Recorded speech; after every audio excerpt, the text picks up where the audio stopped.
ईमानदारी साहब की ताकत कहां चली गई जब इसी मुल्क के बॉर्डर से लगता हुआ एक मुल्क है चीन, उसने कहा दाढ़ी आधी पजामा नीचे, अजान बंद, मस्जिद खत्म, रोजा आधा और मोहम्मद का नाम रखा तो ऊपर।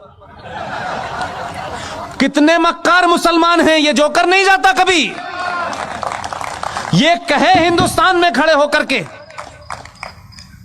कि ईरान के अंदर, चाइना के अंदर मुसलमानों के साथ बड़ी नाइंसाफी हो रही है, यहां से कहोगे यहीं से उठवा लेगा वो।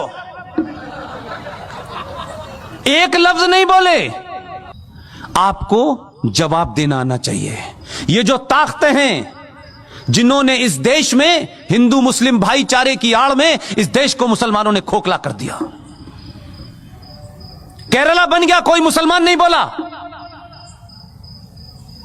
एक अखलाक के साथ चंद गुंडों ने, चंद बदमाशों ने, चंद बेवकूफ लोगों ने र्यूमर के चलते या किसी गलतफहमी के चलते या थोड़ी देर के लिए मान लें किसी सही फहमी के चलते भी उसकी हत्या कर दी। इस देश की मेजॉरिटी ने कहा यह गलत है, उसको सजा हुई, वो जेल में है। बेईमान मुसलमानों, मक्कार, कितने बौने और कितने छोटे हो तुमने क्या किया? 5.5 लाख कश्मीरी हिंदू पंडितों को, जहां मुसलमानों का राज था, आपने उनकी पूजा पद्धति के कारण मस्जिदों और कुरान का सहारा लिया। 5.5 लाख कश्मीरी हिंदू पंडितों को अपनी ही धरती से मार के भगा दिया।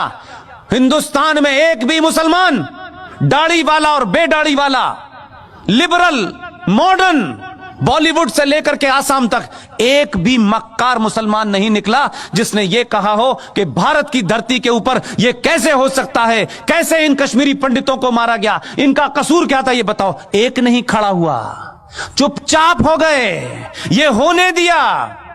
लेकिन बार बार बीच में निकल में आते हमारे साथ बड़ी ज्यादती हो रही है, अभी तो शुरू हुई है।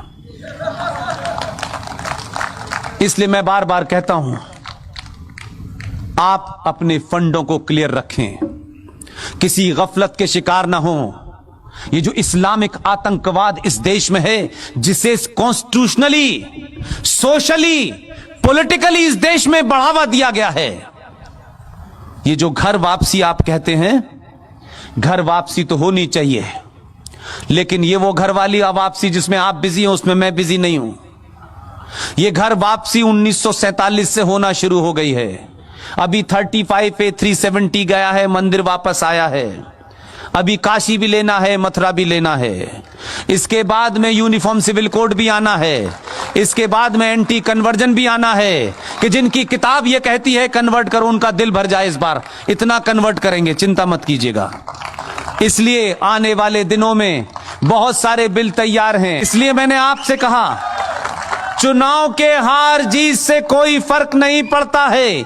चुनाव हार जाएं, लेकिन राष्ट्र नहीं हारना चाहिए। आप सब लोगों ने मेरी बातचीत सुनी और आखिर में सिर्फ इतना ही कहता हूं, सनातन के परिवार का हाथ पकड़ लीजिए, दुनिया में किसी के पैर छूने की हिम्मत जरूरत नहीं पड़ेगी। बहुत बहुत शुक्रिया, थैंक यू वेरी मच।